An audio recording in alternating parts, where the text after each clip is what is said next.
নমস্কার বন্ধুরা, আজ নিয়ে এলাম পটলের একটি দুর্দান্ত টেস্টের রেসিপি। এইভাবে একবার এই পটল রান্না করে খেয়ে দেখুন বন্ধুরা, গরম ভাতের জাস্ট অসাধারণ খেতে লাগে। এই একটি মাত্র পদ হলে কিন্তু গরম ভাতের সঙ্গে আর কিচ্ছু তরকারির প্রয়োজন পড়বে না, এতটা টেস্টি খেতে লাগে। আর পুরো ভাতটা কিন্তু এই একটি মাত্র পদ দিয়ে খেয়ে নিতে পারবেন। তো এই গরমে ঘন্টার পর ঘন্টা রান্নাঘরে না কাটিয়ে এরকম এক দুটো পদ রান্না করে নিলে যথেষ্ট, খাওয়াটা হবে একদম তৃপ্তিদায়ক। তো চলুন বন্ধুরা, দেখে নেওয়া যাক। তো এখানে বন্ধুরা আমি 12 থেকে 13টা মতো পটল নিয়ে নিয়েছি। আর পটলগুলো একটু কচি কচি ধরনের নেওয়ার চেষ্টা করবেন, পটলে যদি দানা হয়ে যায় তাহলে রেসিপিটা কিন্তু কতটা ভালো লাগবে না খেতে। এবার পটলটাকে আমি খুব ভালো করে ধুয়ে নিয়েছি। এবার মাথার দিকে আর নিচের দিকে অংশটাকে একটু কেটে কেটে বাদ দিয়ে দিচ্ছি। এগুলো থাকলেও অসুবিধা নেই, তবে আমি একটু কেটে বাদ দিয়ে দিচ্ছি, তো যেটা আপনাদের ভালো লাগে। তো এইভাবে করে পটলের মাথাটা আর পিছনটা একটু কেটে ফেলে দিচ্ছি, সামান্য করে একটু কাট লাগিয়ে নিলেই হবে। তো সমস্ত পটলগুলো দেখুন মাথার দিকের আর নিচটাতে একটু কেটে নিয়ে নিয়েছি। এরপর আমি গ্যাসের উপর একটা কড়াইতে জল দিয়ে সেদ্ধ বসিয়ে দিয়েছি পটলগুলোকে দিয়ে। পটলগুলোর কিন্তু খোসাটা আমি ছাড়াইনি, তবে আপনারা যদি চান খোসাটা একটু হালকা হালকা করে ছাড়িয়ে নিয়েও দিতে পারেন, বা খোসার সময় দিলেও কিন্তু কোনো প্রবলেম নেই। তো আর আমি এর সাথে প্রায় 10-15টা মতো রসুনের কোয়া দিয়ে দিয়েছি, আর এখানে 5-6টা মতো শুকনো লঙ্কা দিয়ে দিয়েছি, আর সামান্য একটু লবণ দিয়ে এই পটলটাকে আমি সেদ্ধ বসিয়ে দিয়েছি। তো পটলটা আমি মিডিয়াম ফ্লেমে মিনিট 5-6 মতো একটু সেদ্ধ করে নিয়েছি। এবার আমি দেখে নেব পটলটা সেদ্ধ হয়েছে কিনা। দেখুন পটলটা কিন্তু একদম সেদ্ধ হয়ে গেছে। তো এবার পটলটা আমি জল থেকে নামিয়ে রাখবো। বন্ধুরা, পটল বাটা ভর্তা তো অনেক রকম করে খেয়েছে, তো একবার এইভাবে আমার মতো করে একবার ট্রাই করে দেখুন। গরম ভাতে কিন্তু মারাত্মক টেস্ট খেতে লাগে। এবার সমস্ত পটলগুলো আমি নামিয়ে নিয়েছি। এরপর আমি একটা মশলা তৈরি করে নিচ্ছি। প্রথমে একটা মিক্সার জারের মধ্যে প্রায় 1 চামচের থেকে একটু বেশি কালো সর্ষে দিয়ে দিয়েছি, আর কয়েক টুকরো মতো এখানে নারকেল দিয়ে দিয়েছি।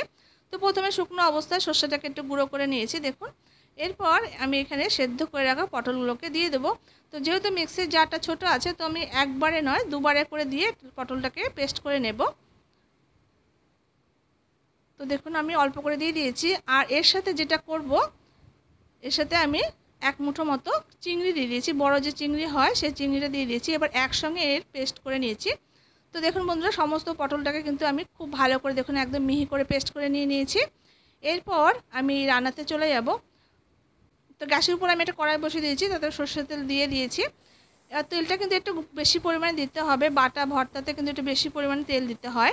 এবার তেলটা গরম হয়ে গেলে 1/2 টিস্পুন এখানে কালো জিরে ফোড়ন দিয়ে আমি 5-6 রসুনকে থেতো করে দিয়ে দিয়েছি। রসুনটা দিয়েছি আমি পেস্ট করার সময় দিয়েছি অল্প, আর অল্প কিছু এখানে থেতো করে দিয়েছি, তাহলে রসুনের যে সুন্দর একটা ভাজা ভাজা একটা ফ্লেভার রসুনের খুব ভালো লাগবে কিন্তু। এবার রসুনটা দিয়ে এখানে আমি 6-7 কোয়া রসুনকে থেতো করে দিয়ে দিয়েছি। রসুনটা দিয়ে হালকা করে একটু ভেজে নিয়েছি। এরপর এই গরম তেলের মধ্যে আমি সামান্য পরিমাণে একটু হলুদের গুঁড়ো আর সামান্য একটু লঙ্কার গুঁড়ো দিয়েছি, তাহলে কালারটা কিন্তু বেশ আসবে বাটাতে। তো বন্ধুরা, এইভাবে একবার এই পটল বাটা, চিংড়ি, তারপর নারকেল অ্যাড করে একবার বানিয়ে দেখুন, তাহলে আপনারা বুঝতে পারবেন যে কতটা টেস্টি খেতে হয়। তো আশা করছি আপনাদের কাছেও ভালো লাগবে। তো যদি ভালো লাগে তাহলে কিন্তু লাইক শেয়ার করতে ভুলবেন না যেন। এবার পটলটাকে দিয়ে তেলের মধ্যে পটলটা দিয়ে দিলাম। এবার অনবরত নাড়াচাড়া করতে করতে এটাকে একদম শুকনো করে নিতে হবে। আর এরপর আমি এখানে দুটো বড় সাইজের পেঁয়াজকে কুচিয়ে নিয়ে দিয়ে দিয়েছি। পেঁয়াজটা কিন্তু আমি তেলের মধ্যে দিইনি, পেঁয়াজটা কিন্তু এই অবস্থাতে দিয়েছি। এতে কি হবে, পেঁয়াজটা কিন্তু কাঁচা কাঁচা ভাব থাকবে। আর যেহেতু আমি চিংড়ি দিয়েছি, তো পেঁয়াজটাকে এইভাবে একটু কাঁচা কাঁচা থাকলে কিন্তু পেঁয়াজের যে ফ্লেভারটার জন্য খেতে ভালো লাগবে। আর পেঁয়াজটা যখন সেদ্ধ মতো হয়ে যাবে খুব ভালো লাগবে খেতে। এরপর এখানে আমি টেস্ট হিসেবে লবণ দিয়ে দিয়েছি, আর সামান্য পরিমাণ একটু চিনি দিয়েছি টেস্টটা ব্যালেন্স করার জন্য, যেহেতু নারকেল আছে এমনিতে মিষ্টি হবে, আর সামান্য একটু চিনি দিয়েছি। এরপর হাই টু মিডিয়াম ফ্লেমে অনবরত নাড়াচাড়া করতে করতে এই পটলের বাটাটাকে একদম শুকিয়ে নিতে হবে। তো অনেক রকম করেই তো পটলের বাটা ভর্তা খেয়েছেন, একবার এইভাবে ট্রাই করার অনুরোধ রইল। আশা করছি আপনাদের কাছেও খুব ভালো লাগবে। তো মিনিট 6-7 মতো দেখুন মিডিয়াম টু হাই ফ্লেমে আমি নাড়াচাড়া করে নিয়েছি। এটা কিন্তু অনেকটা শুকিয়ে এসেছে। আর দেখুন পেঁয়াজটা দেখুন হালকা হালকা কিন্তু এটা সেদ্ধ সেদ্ধ মতো হয়ে গেছে। তো এরকম ভাবটা যাতে থাকে, এরকম এই জন্য কিন্তু আমি পেঁয়াজটা তেলের মধ্যে না দিয়ে কাঁচা অবস্থাতে দিয়েছি। এবার আরও কয়েক মিনিট নাড়াচাড়া করে এটাকে একদম শুকনো করে নিতে হবে।